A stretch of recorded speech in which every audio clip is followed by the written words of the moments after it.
Apa sebenarnya yang membuat Indonesia bisa harus kalah dalam hal investasi, dalam hal menarik investasi dari pabrik-pabrik seperti Apple dan lain-lainnya Menurut dibandingkan saya dengan tidak Malaysia? kalah ya, ini adalah sesuatu yang kayaknya adalah sesuatu yang, hal yang memang sudah terjadi waktu dahulu, di mana saya sebagai waktu itu saya masih jadi ketua umum IT, itu mulai di 2012, 2013 di mana, Apple, Samsung, dan lain-lain semuanya dituduh kalau membeli timah dari Indonesia adalah mendukung satu child labor, peti, dan lain-lain.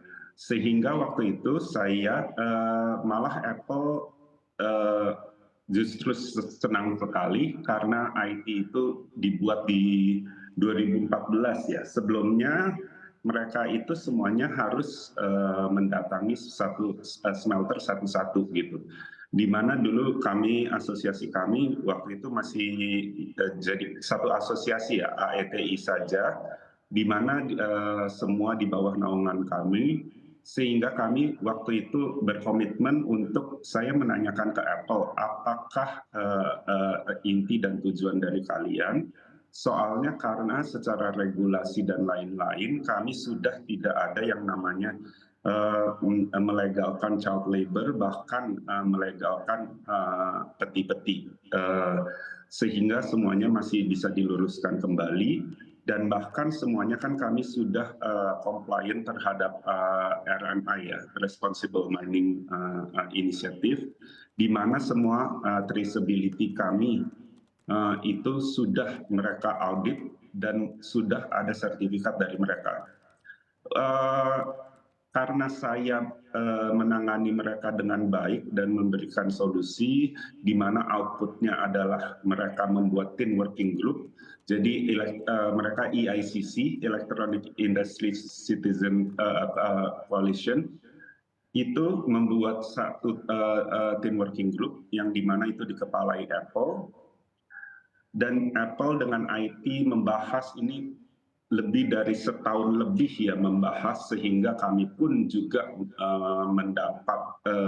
mendapatkan dukungan dari NGO luar negeri, IDH, di mana IDH membiayakan kami untuk membuat sesuatu peta jalan menambang timah secara berkelanjutan, responsible tin mining practice, the roadmap of responsible tin production in Indonesia. Ini peta jalan kami sudah diakui di dunia, sudah ada, bahkan boleh dicek di online, itu ada. Sejak itu dan sejak IT maksudnya menjelaskan kepada mereka proses-proses dan apa saja yang bisa dilakukan untuk demi kebaikan pertimahan Indonesia. Nah, yang tadinya di semua negara lain bahwa Indonesia itu tadinya biasanya kan kalau negara yang dibilang berpotensi untuk banyaknya peti atau enggak mineralnya tidak traceable, RMI audit itu per tiap tahun.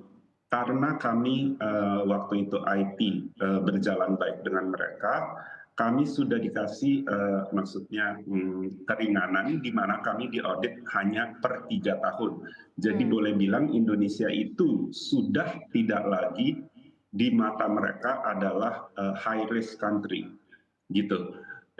Saya Baik. justru bingung kenapa ini dibawa-bawa lagi, karena justru kalau secara data atau apa, malah Malaysia adalah yang menadah kebocoran-kebocoran dari Indonesia.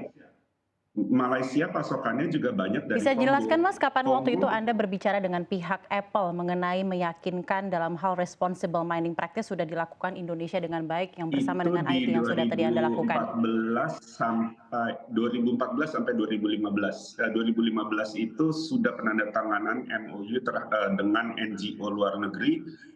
Jadi sifatnya ya mereka menunjuk satu NGO, di mana kita bentuk satu tim outputnya adalah roadmap Working group. responsible tin production in Indonesia.